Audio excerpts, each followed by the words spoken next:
Today, we will be looking at chapter 14 of the book of Revelation. Now, I'd like to begin this with a thought.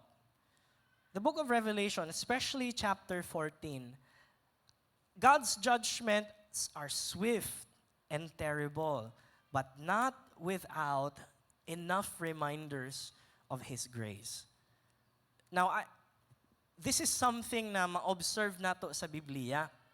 Now, if you open the Old Testament and you read the prophets, kanang mabantayan ninyo ba nga, nag-pronounce og judgment ang mga prophets. The day of the Lord is coming. It is a terrible one. No one can withstand it. Pero sa tunga-tunga sa mga judgment na proclamation sa mga prophets like Jeremiah, Ezekiel, Daniel, na ay nakasandwich dito sa tunga. Kung sa'y nakasandwich, mensahe sa grasya sa Ginoo. But the Lord will relent. But the Lord have mercy. Ingon na ang dagway sa mensahe sa mga prophets. Kung Pilipino ta, di ba hilig man tag tinapay? Every time mo palit tag pandesal sa buntag, dili man ta mo sugot nga puros lang pandesal atong kaunon, di ba? Ang uban sa ato, atong isawsaw sa kape, sa Milo, butang agpalaman, whatever. Pero ang pandesal is, mas lami ang pandesal kung na'y palaman. Tama ba? Dili sila mo agree. O say lami, burger? Di ba? So, kaning mensahe sa Ginoo, murag ingon ana ba na siya palaman sa sulod. Although tasteless ng kilid-kilid no, judgment, but it is reminding us constantly of God's amazing grace. Now, in chapter 14 sa Revelation, remember, dili ni siya chronologically kanang sequence ng mga chapters. Especially here in chapter 14. Because chapter 14 is like a preview of what's going to happen in the entire book. Sa tibuok nga libro. Now, if you are a fan of episodes, kanang Korean drama, unsa pa ng mga drama nga naa diha, di ba na sila ginagamit, especially if you're looking at kanaganing nindot pagka-produce ng mga drama, ginagamit nilang next series or next episode, na mo'y glimpse ko unsay mahitabo, nasilip na ninyo ba, uy, nindot itong mahitabo sa sunod na episode. So unsay mahitabo? Instead nga isa lang ka episode ang matanaw, mahuman ang tibuok season. Diba? I am a victim of that yesterday. Kaya balo mo nga, no? Pag mata na mo, normally, ingon ani mong routine sa akong asawa. Pag mata, sayo sa buntag, ablig Biblia, adtog gym. Muna mo hang routine every morning, 5:30. And then, kagahapon, Saturday, nisa kami para mga ligo naming duha. Pagligo namong duha, nakita na ko sa TV, Lion King. Katong animated na Lion King, gani. It was a story about Mufasa, the king of Simba. Pagkakita na ako, nagglue naming duha sa TV screen. Wa na gid mi nang lihok. So we ended up watching 3 movies in the morning. Walay pamahaw. So dito na lang tanan. That's what makes movies interesting because it excites us. Kaning chapter 14, it also excites us in a different manner. Kaya nga naman, previously, if you read the trumpet judgments, the opening of the seal of God's judgment, medyo unsettled ta. Usa maging mahitabo. All of this feels terrible. And many of these judgments are sometimes giving us nightmares in the evening. Gunahuna ka ba? Ingon ato ng mga mananap nga mulakaw diri sa kalibutan. Think about that. Now, as we are about to realize, diri sa chapter 14, ang pronouncement sa judgment sa Ginoo kumpleto. It's unrelenting and it's also packed with His grace. Now, let us read from His Word. And in respect to the Word of God, I'd like to ask all of you to please stand with me as we read the Word of God this morning. Revelation chapter 14, verses 1 to 3. Ready? Go. Then I looked, And behold, the Lamb was standing on Mount Zion, and with him 144 who had his name and the name of his Father written on their foreheads. And I heard a voice from heaven, like the sound of many waters, and like the sound of loud thunder. And the voice which I heard like the sound of harpists playing on their harps. And they sang a new song before the throne and before the four living creatures and the elders. And no one was able to learn the song except the 144,000 who had been purchased from the earth. These are the ones who have not defiled themselves with women, for they are celibate. These are the ones who follow the Lamb wherever he goes. These have been purchased from mankind as first fruits to God and to the Lamb. And no lie was found in their mouths. They are blameless. And I saw another angel flying in mid-heaven with an eternal gospel to preach to those who live on the earth and to every nation, tribe, language, and people. And he said with a loud voice, "Fear God and give him glory, because the hour of his judgment has come. Worship him who made the heavens and the earth and the sea and the springs of water." And another angel, a second one, followed, saying, "Fallen, fallen is Babylon the great, he who made all the nations drink of the wine of the passion of her sexual immorality." Then another angel, a third one, followed them, saying with a loud voice, "If anyone worships the beast and his image, and receives a mark on his forehead and on his hand, he also will drink of the wine of the wrath of God, which is mixed in full strength in a cup of his anger. And he will be tormented with fire and brimstone in the presence of the holy angels and in the presence of the Lamb. And the smoke of their torment ascends forever and ever, and they have no rest day and night, those who worship the beast and his image, and whoever receives a mark of his name. Here is the perseverance of the saints who keep the commandments of God and their faith in Jesus. I heard a voice from heaven saying, "Write, blessed are the dead who die in the Lord from now on. Yes, says the Spirit, so that they may rest from their labors, and for their deeds follow with them." God bless the reading of his word. This is my Bible, ready, go. This is my Bible, word, a lamp to guide my feet and a light to my path. I am committed to study and apply it into my life. Your word, O God, is a treasure, and there my heart's delight. I am determined to keep God's word in my heart until the very end, and everyone will say, Amen. You may now take your seat. Now, kung napansin ninyo, previously when we discussed the book of Revelation, dili tiyong judgment sa Ginoo sa kalibutan. And the most intense judgment of God is yet to happen. When we move along forward aning chapter 14 onwards, makita nato ba nga judgment is something that God has prepared for those who deserve it.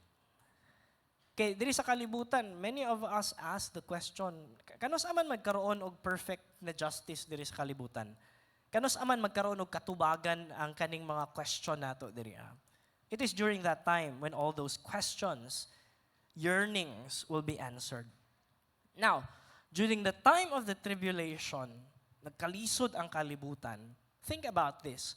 Kung si Antichrist and the false prophet is so popular, and you read of all these judgments in the Bible, you begin to ask the question, in the end, who is in charge? Parang, hadlok makain ni paminawon. Recently, I think last Friday, we had young adults na fellowship. And one young people, nag-share siya siyang kinabuhi. Ingon siya nga, "Kuya, during the time when I was deep into drugs, I decided to read the Word of God. And the funny thing is this, sa tanang passages sa Bible nga iyahang basahon, or maybe high siyang nagbasa sa Bible, ang iyang giablihan kay ang Revelation. Nabasahan niya ang mga locust, nabasahan niya ang mga earthquake, nga nangahulog ang mga stars sa langit, bungkag diri sa kalibutan, wala na tubig, polluted ang tubig because it became blood. And so, when he read those, ano siya nga, sukad ato kuya, murag, nag-decide jud ko nga magbag-on ako. Kaya na siya, tinuod man gid siguro nga magunaw ning kalibutan. And to that, I told him, yes, but judgment of the Lord is only applicable to those who deserve it. Diba? Una, ang mga anak sa Ginoo, dili angay mahadlok sa judgment. Almost as if we're scaring people into salvation. Now, dili sa chapter 14, although mahadlok ta, God in effect is saying here in chapter 14, wait a minute, take a break, take it easy. Yan ang Ginoo, take it easy, I'm in charge, I'm in control. Kaya kung naa ka sa midst sa judgment, bitaw wala na kayo mahuna-hunaan ba nga, asa ka ang end aning tanan.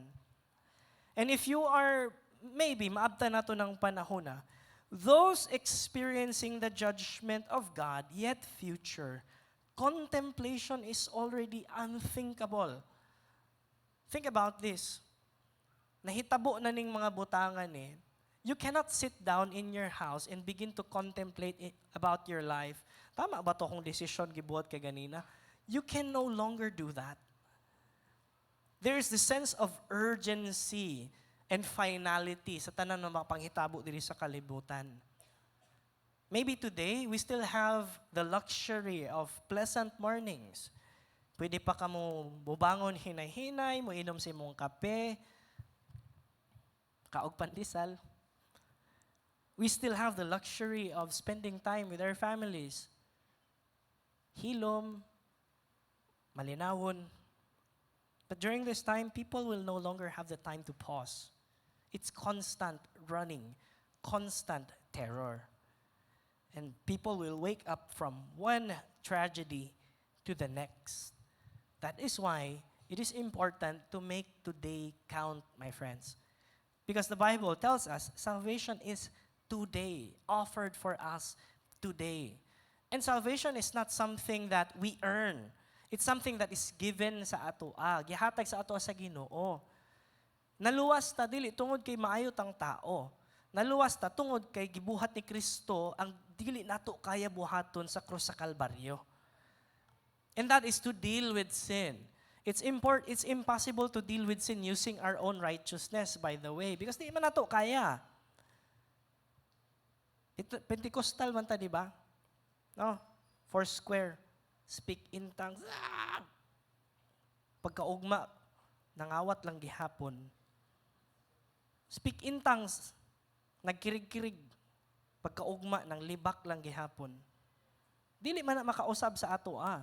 The power of God changes our lives. And you cannot say to your friends na, sige lang, sa sunod. Diba? We talked about this. New Year's resolution. And I gave a proposition to you last time. Carry your cross. Right? So, this, kaning chapter 14, it begins with a simple portrait of what the future saints would look like. In verse 1 of chapter 14, ningon dito, this is John saying, then I looked. Nakita ni John, all of this is unfolding right before his eyes. And he said, behold, the Lamb was standing on Mount Zion, referring to Israel. And with him, 144,000 who had his name and the name of his father on their foreheads.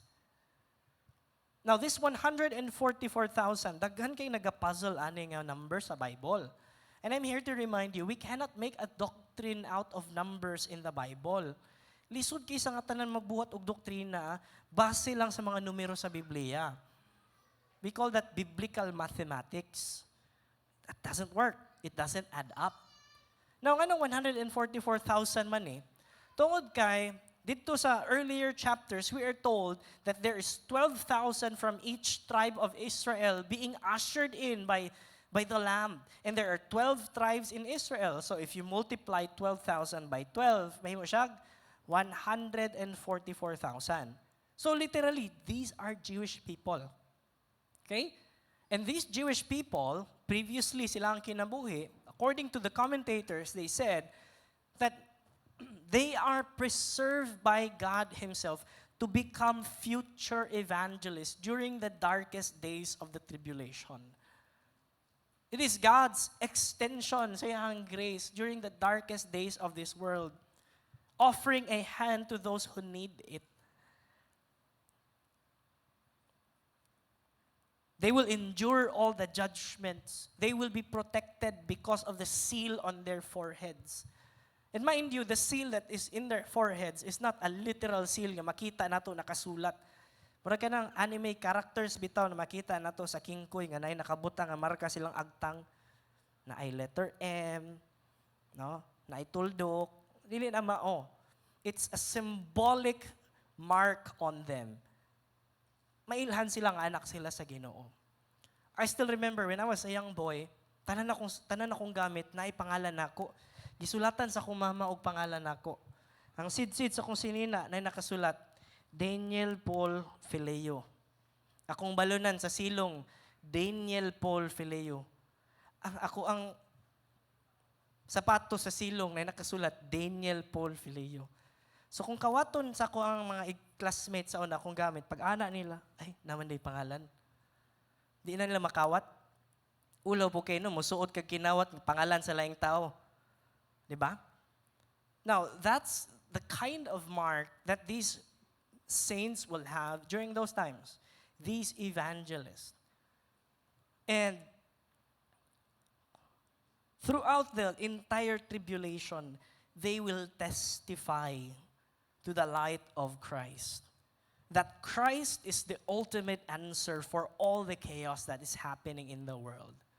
Kaguliyang kalibutan, ana sila, Christ is the answer. Pero kung college student ka, di ka kabalo sa answer sa exam, ayaw butangig Christ is the answer. Di gyud mapasar sa imong maestro ang imuhang exam. Okay? So, in verse 2, we encounter a song that is being talked about here. And this one hits home for me because I also love music. And it says here, I heard a voice from heaven, like the sound of many waters and like the sound of loud thunder. The voice which I heard was like a sound of harpists playing their harps. And they sang a new song before the throne and before the living creatures.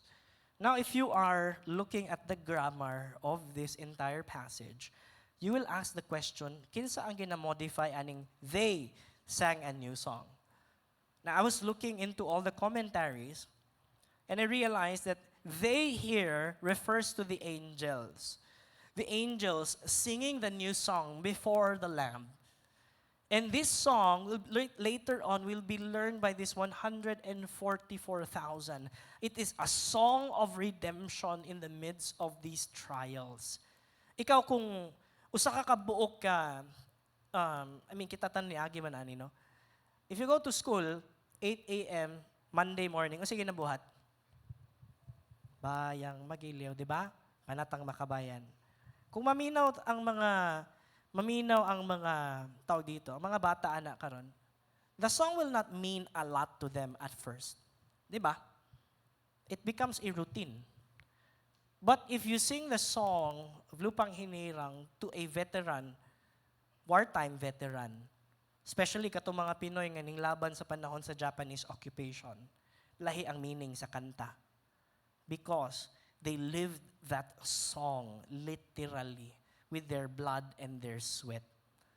They sacrificed their lives for that song.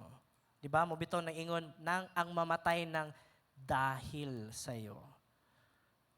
Now, these 144,000, they will sing a song of redemption. A song that speaks of freedom that is only found in Christ. And that song will reverberate all throughout the heavens and the earth. What a wonderful melody that would be.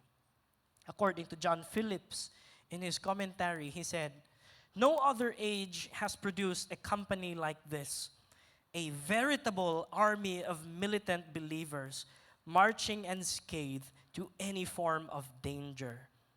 It has been theirs to defy the dragon, the Antichrist, to bait the beast. Their call is to proclaim Christ in the housetops, even in a time when the mention of Christ's name call for the most dreadful penalties. True witnesses of Jehovah in the most terrible era of the history of mankind. The devil knows about this coming band of conquerors and writhes already in an agony of anticipation." Kabalo ang kaaway niya, although he has free reign diri sa kalibutan anang panahon na, he is not without opposition.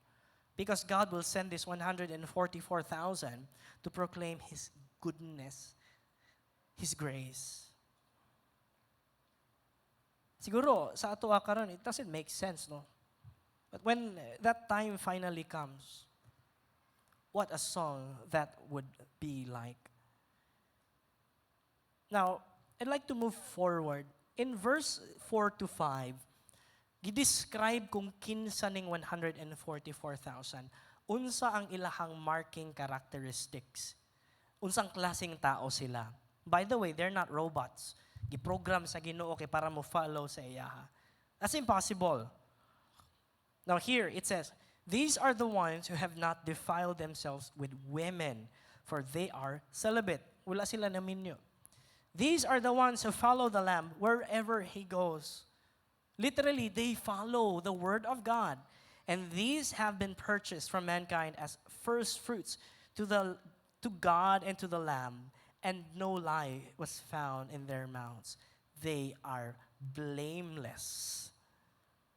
Now I wrote here, these are pure band of soldiers. And that is an ironic thing to say. Because when you say soldier, dili man nato matawag nga pure, especially if you are assigned to a different country. O bitaw, pangit ang ilang reputation. No, soldiers, police, makalitlag ka-assign sa ubang lugar, no longer pure. But here it talks about sexual purity in a decadent era. They will follow Christ in this terrible time and they will become models of godliness. It's no surprise, grabe ang ilang influence during this time.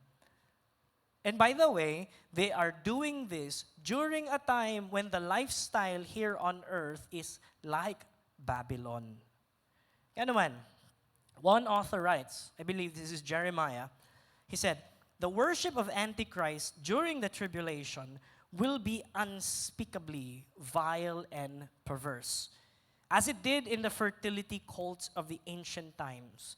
Sexual sin will apparently run rampant. Even in the current grossly immoral day, we can hardly imagine what the deviant sexual perversion of the tribulation will be like." Now let's stop there. If you study ancient history, tanawon nimo pang hitabo kaniadtong panahon. You look especially at the civilization of the Babylonians. They are known as the big and bad Babylonians. And it is in this kind of civilization where sexual perversion is invented in many ways. They have sex with cows, animals. They offer their children to the gods. And these children are sacrificed in the altars while there is an orgy happening. Dili tiyaw ba? Kung sa ato ang panahon karon dili nato siya masikmura. Now, Jeremiah here further says, "With all divine restraint removed and the unbelieving world judgmentally abandoned by God, sin will be released like a flood, inundating the world." And here comes the 144,000 still following Christ, still pure, still obeying the word of God. And he says, but the fearful days of the abandonment, as in the days of Noah, when lust and violence will again fill the whole earth, how wonderful to behold this company of 144,000 who have chosen to be entirely separated unto the Lamb and unto his Father, and who are thus despite the days. Now we live in a sexually crazed generation. Everything is sexualized to the little detail. Mga commercial nga inyo makita sa internet, mga billboards nga makaligsan usahay, kay masigigtan aw didto. Di ba? Sa may ibutang sa billboard, model sa tanduay. Sa man ang mga model sa tanduay, nakatupis, habang nag-drive-drive, nabangga, kay sigigtan aw sa nakatupis. Di ba? We live in a very sexualized or sexually crazed generation. And I notice one thing. Na ay app karon ba na gina-push sa mga developers. Kung dili mo magbantay, this is an online dating app. Dili siya online dating app. I call it online affair app. Because it is targeting married people. Tanaw-tanaw lang kag YouTube, abi ni mog save kay didto. And there's this offer of this app you download for free, anonymous, and later on, you're caught in that trap. You cannot get out. Lisod, di ba? Look at our world, how the world is sexualizing everything. And by the way, today, sexuality has become politics already.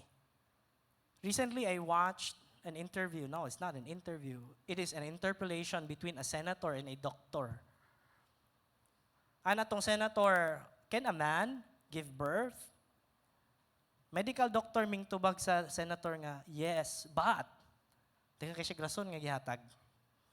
All to distract the entire body or representation to the real question. Di niya gustong tubagon. Unsa ang resulta? Since nag-una-una man ning Western world sa ingon ani nga kalaki, the world is now witness to men entering into women's sports. The world is now witness to little children being sent to gender so that they will become the gender of their choice. Di ba? Di ba nato na mapili? Anila ako ang nahibalan, no? Pagsulod nato sa CR, kung sa ito makita, mau na. Di na nato atik-atiko na tong kaugalingon. I remember, Charis Pempenko. Si Charis Pempenko is one of my favorite na mga artists. She is one of a lifetime na talent. During the time na nagkaroon siya o kanang confusion, she decided to go into TRT, testosterone replacement therapy. So naitabo siya. Nahimo na siya? Jake. Diba? Jake. Cyrus. O sa initabo, tungkol sa TRT, nagkaroon siya bungot, ninaog yung tingog. Di ba, mura siya lalaki tanawon? Trivia, fun fact. Natay member nga kanawong niya. Okay? So, o sa initabo kay Charis, ingon nato ang iyang physical na appearance. I tell you, the moment she gets off the TRT, mubalik yung lawas ng babae. The same goes with mga kanang lalaki nga na nag-decide sila nga babae sila, take og hormones. Take og hormones. Akong hinumduman lang katong Dayan pills. Kasi nakailag Dayan pills dire. Mo na akong nahibaw-an kay nadunggan ako na sa sulod sa parlor nga giadtuan nila kuya.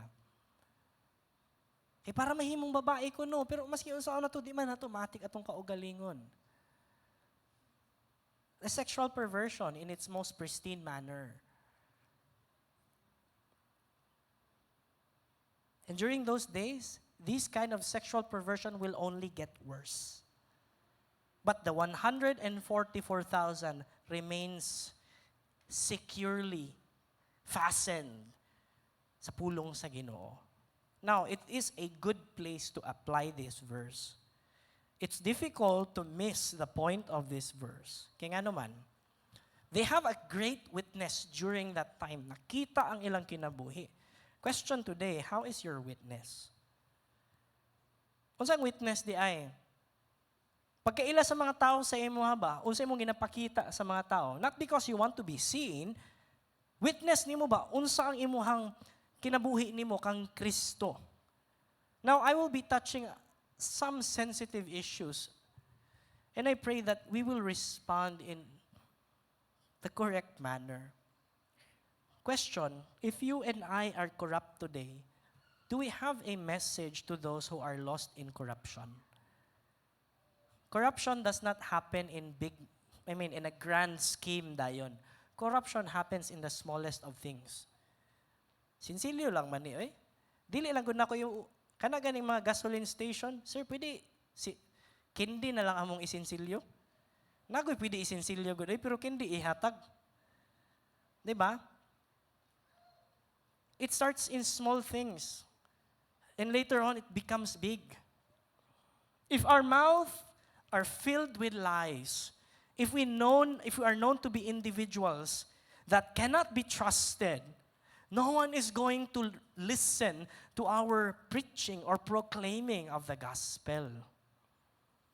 The reason why gi-highlight ang character aning 144,000 is that we would know that these are not robots that are programmed by God to proclaim His word. They choose willingly to proclaim the word of God even in a time when their lives is at stake. If you do that, grabe ang ilang impact. Now again, we ask the question, how can we expect to win the world if people inside our homes revile us? Classic example. You want to proclaim the message of salvation to your friends in the office. Pero magsige mag-away sa sulod sa balay. Is that a good witness or not? Diba? Kasimple-simpleng mga bagay, awayan pag yun. How can we call into account a corrupt government if we ourselves are practicing corrupt in our own little ways? Diba? Students. Now, this is something that I really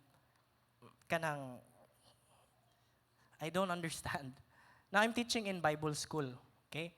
Dito sa Pilipinas o dito sa Amoa, sa Korea. And ang mga estudyante, ilang ginapasa, ilang assignment sa Google Classroom. Kanang Google Classroom, electronic. And so, their final examination has 50% nga weight sa ilang entire grade. And I realized, pag sige na kong check sa ilang mga paper, na ay 7 ka buok estudyante nga parehas og answer, parehas og mali. Is that a red flag or not? Di ba red flag na no? If you are a teacher. And so I called their attention. Kinsa may tamaan kinsa may naghatag anin yung answer. Nobody gave me an answer. Little ways. Maybe in your work, usabon lang nato gamay ning report bid, doktoron lang nato. Kimurag maungot kita ani sa atong audit ba? Di ba? We cannot close our eyes on little things and become extremely angry at big things. Magwilga na ta, suko kita sa tong gobyerno. This is only, kaning nahitabo sa ato ang nasod, this is only symptomatic of a greater problem that we are dealing with. Nakita lang ba ang ugly head niya? Corruption, billions and trillions of pesos.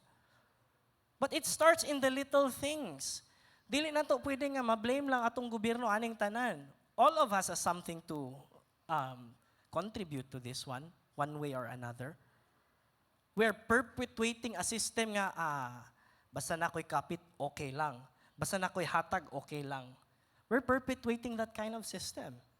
People got used to it. Kani ako ang asawa, engineer man dito sa Samal. Na siya'y project, I believe that was dalan or multipurpose building. Kiyadto sila dito sa barangay captain, nangayog porsyento niya. With all confidence. Marag i-deserve niya nga na siya'y porsyento. Nga na, no? Marag, it's an ugly thing to look at.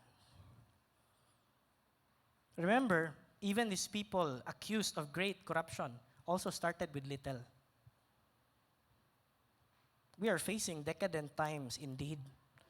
This is why witness truly matters. If we want to shine the light of Christ, we start in our own home. Asa nagsugod, ganaan ko tong kanta ni Michael Jackson. True change starts in me. Although dili gud na siya known nga Christian si Michael Jackson, but that's a good song to remind us. The man in the mirror should change. Diba? Now, suddenly, we are taken outside aning istorya sa 144,000 and we are brought to the scene where angels are being sent by God to proclaim 3 messages.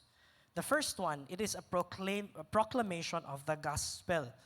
Ngayon, ang first angel is flying in mid-heaven, with an eternal gospel to preach to those who live on the earth. So, ang eternal gospel, it's the same gospel that we preach. Jesus Christ, our Savior, our Lord, that one day Jesus Christ will come and take us unto Himself. The same gospel, the eternal gospel that is being preached. Now this angel is sent all throughout the world to proclaim that gospel. Every tribe, every nation will hear about that gospel. And then one day, all of these people will be gathered together before God. Isa lang kabuk question na ako ba? During the time na mag-gather na bitaw tatanan, unsa ka atong lingwahe nga istorya? What will be the language spoken? And since sige kong basag komentaryo, okay, kita. I remember the voice of my seminary professor in my mind. Mura siya, horror mag-lecture ba kay, ana siya mag-lecture. And he has this favorite phrase, and this is my answer to that question. What is the language? We do not know. Ano yung tingog? Mag-lecture siya, mag-anak mi sa chair, kay mura man ni siya si, my precious. But anyway, the message of the beast, message of the gospel, fear Christ. The message of the beast, fear me. Worship my image. The wonderful thing about the gospel is this. It is balm to our brokenness, but also the message of the gospel is something that we need to live out. Okay? Kung kinabuhi nato luwas ta, it should be the natural outflow sa to ang kinabuhi diri sa kalibutan nga luwas pud ta. Unsa ang dagway sa kinabuhi nga luwas? You can connect the dots. Kung kinabuhing luwas, you're honest. Kung kinabuhing luwas, you are observing the golden rule. It's universal, by the way. Pero ginatudlo na sa to sa pulong sa Ginoo. Diba? Now, living out the gospel is not a lousy lifestyle. It is a lifestyle that is constantly on our knees. Like the 144,000, a gospel-driven Christian goes against the darkness of this world. Next angel, unsa may gi-proclaim sa next angel? The next angel said, fallen. Fallen is Babylon the Great. Nato palabas no, Babylon has fallen. It's not that one. But here, God is proclaiming judgment on the lifestyle of Babylon. When it speaks of Babylon, it speaks of a wicked lifestyle. And nations gladly drink of the wine of the passion of immorality, according to this scripture, because wickedness is so easy. Diba? Pansinin niyo ni. Sa unang panahon, dako bitaw ta. When you encounter people in our classroom, butang na to classroom. At first, ang mga bata ba di kabalo mamalikas ang bata? Right? Kisa may bata pagawas pa lang sa tiyan silang mama na malikas na. Wala, di ba? It is learned. Karon pag abot sa eskwelahan, dagan na kay mga bulawanong pulong natunan ng bata. Pag ulig balay, same thing. Ang mama og papa nagtubaganay sa mga bulawanong pulong. it's easy, right? Because it feels natural. And that the world during this time, the reason why dali kay sa kalibutan, nadaog sila ni Antichrist, nadaog sila ni false prophet, because a wicked lifestyle is an easy lifestyle. Feel mo good na ako. Diba? Na kay office mate man good nga available man good siya permanente. Akong asawa kay wala man good sa balay. You know what I'm saying? Babylon is not just a city, it is a lifestyle.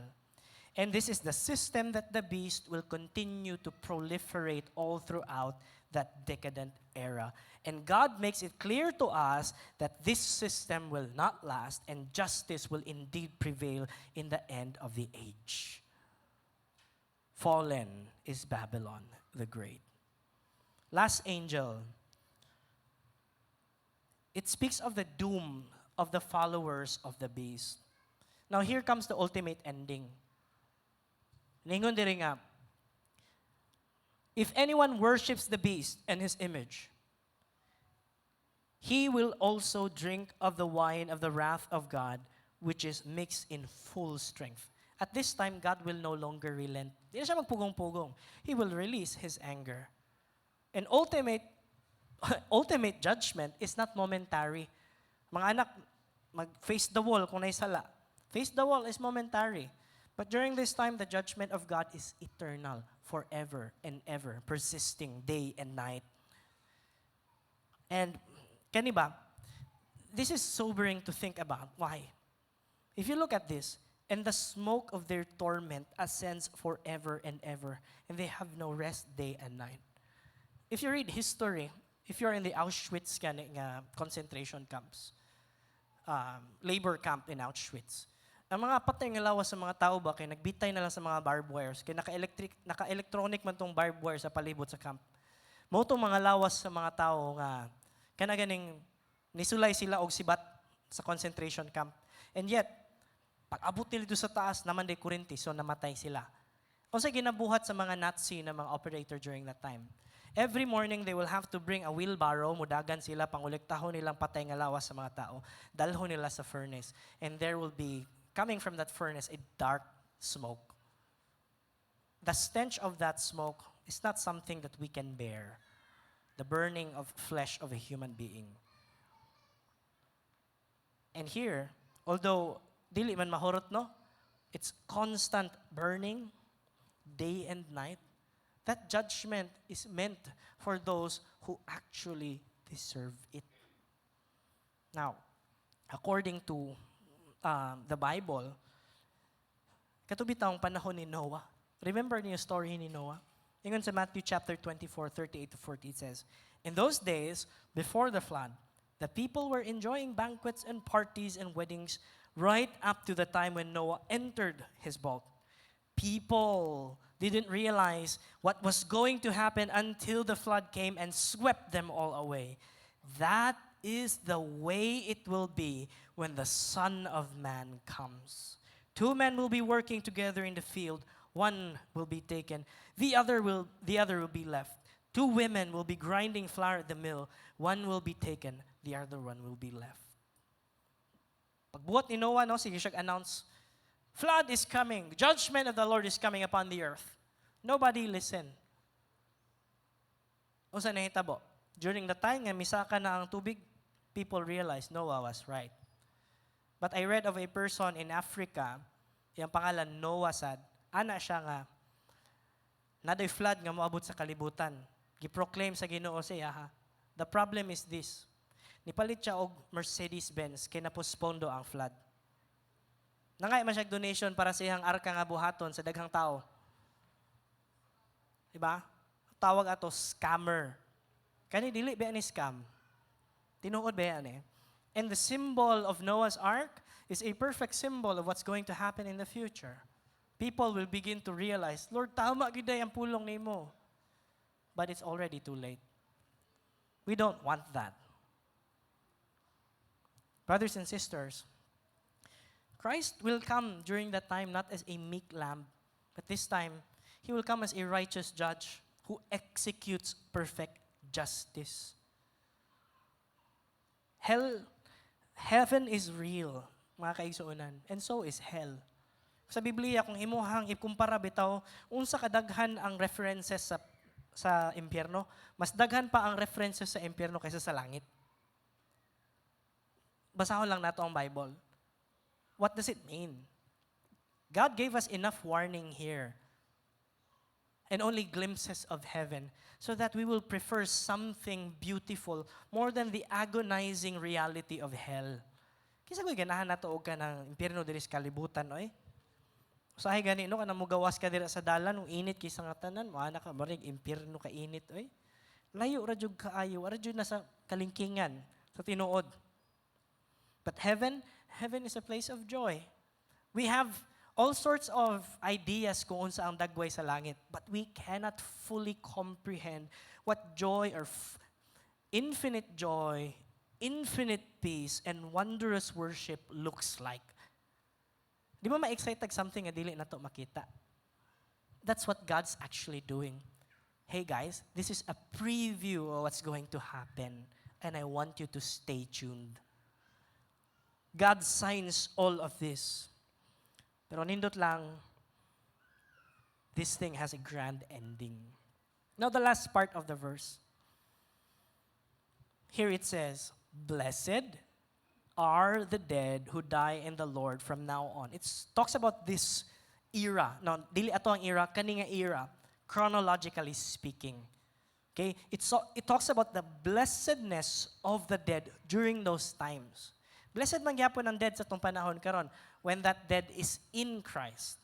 Pero kung ang kanang patay wala kang Kristo, marag delikado. Now, with God's blessing diri it's perfect bliss. But without God, it is eternal, endless burning. But God takes full responsibility through all this. From beginning to end, He misses nothing. Mo bitaw sa earlier na mga chapters sa Revelation, He is described as the one with eyes like blazing fire, pierces through every facade that we have. Now I have a story. Now there's a school with a cafeteria. Nabitaw may estudyante maglinya-linya, magbitbit sila hang tray. And in that cafeteria, sa tunga, there is a sign with a big basket. Apples for everyone. Take one only. God is watching. So sila niagi sila, kuha silang apple, isa lang kabuok. And sa pinakaluyo sa katong linya nila, bago sila mahuman o kuha silang pagkaon, nagdali-dali og butang og cookies nga mga nakabungkag. Nagibutangan po siya sign nga nakasulat dito. Take as many as you can. God is only watching the apples. Diba? So, ato sila silo, gani ang apple na gitanaw sa Ginoo. I tell you, God watches over all. Diba? The broken, the insignificant.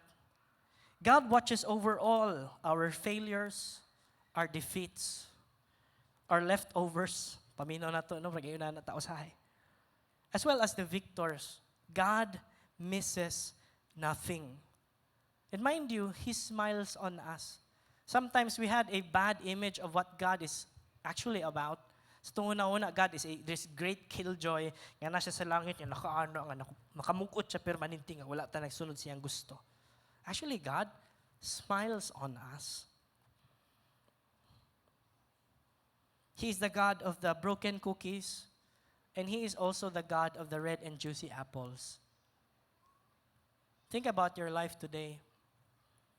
If we are His son, God smiles on us. If we are in His Son, we belong to Him. Maybe today you think, my life is broken. Yes, that cannot be replaced. That cannot be undone.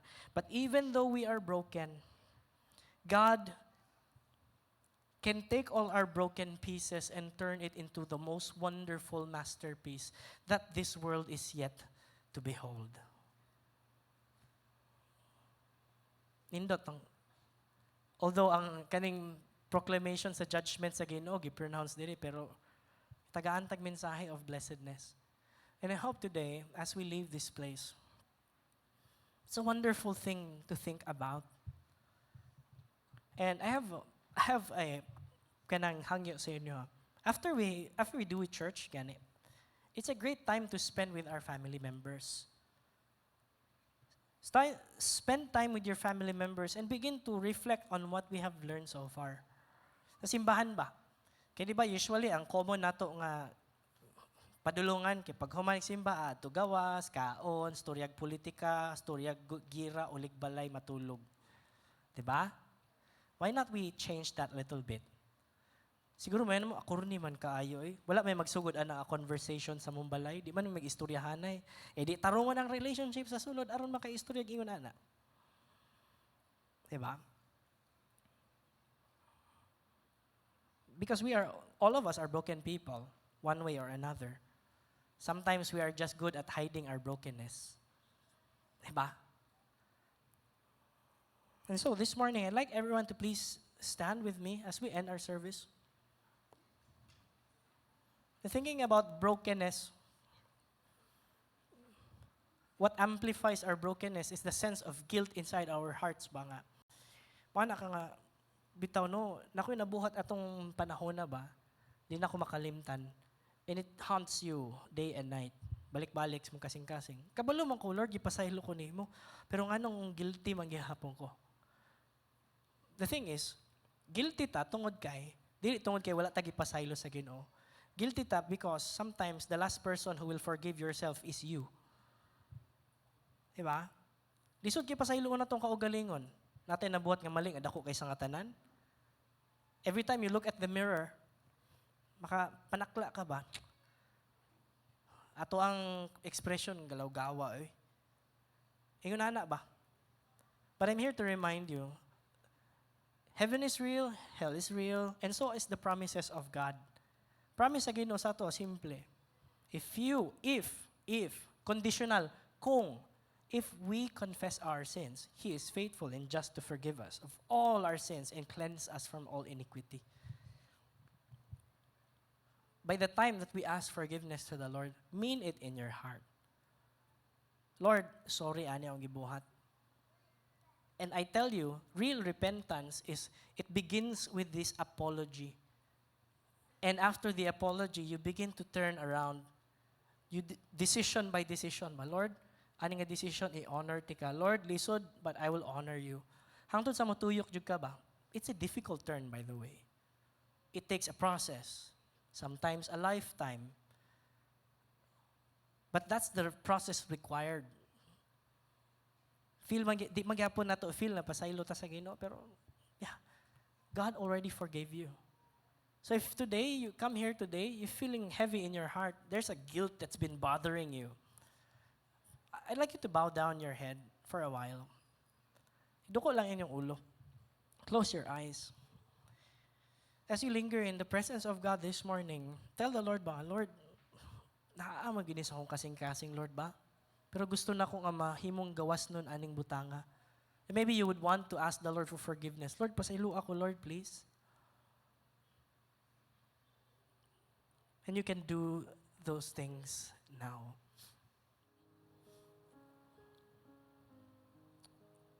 Hallelujah. We thank you, Lord, for this morning. We also thank you for this reminder coming from your word. Lord, indeed, your judgments are terrible. We do not want to be part of it. We thank you for your Son, who gives us an assurance that one day we will be with you in glory.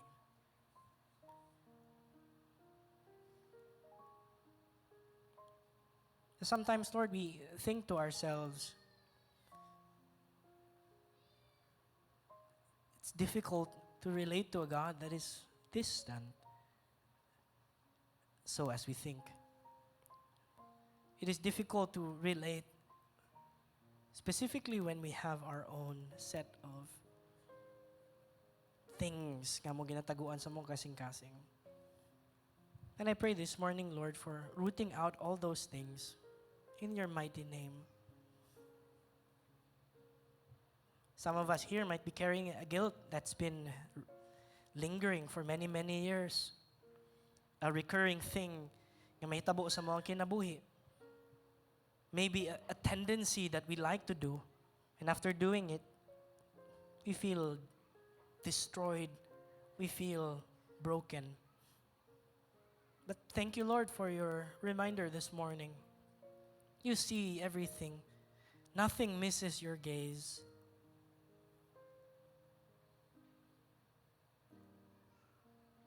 You're the God who sees our brokenness. And the same God who is gracious enough to turn our broken pieces into a masterpiece. Thank you for your promise, dear Lord. Salvation is real. Thank you for Jesus Christ and the cross. The Lord, we can lean on you every day. If some of us here are still wallowing over things that we have done in the past, Lord, please forgive us. And make that forgiveness felt in each and every heart today, in Jesus' name. So that we can walk in freedom and in joy in serving you. That the reality of the joy of our salvation will become more real, palpable. Thank you, Lord, for your goodness. We thank you for your grace. And that this morning, we also like to thank for those who are giving. Bless each and every one, dear Lord. We give out of our heart's gratitude to you, knowing that you are a God who supplies our needs. Thank you, Lord. We worship you. We give you praise. And may your love, endless joy, peace, and grace be with us all now and forever. And everyone will say, Amen, amen. Let's give a clap of praise to the Lord.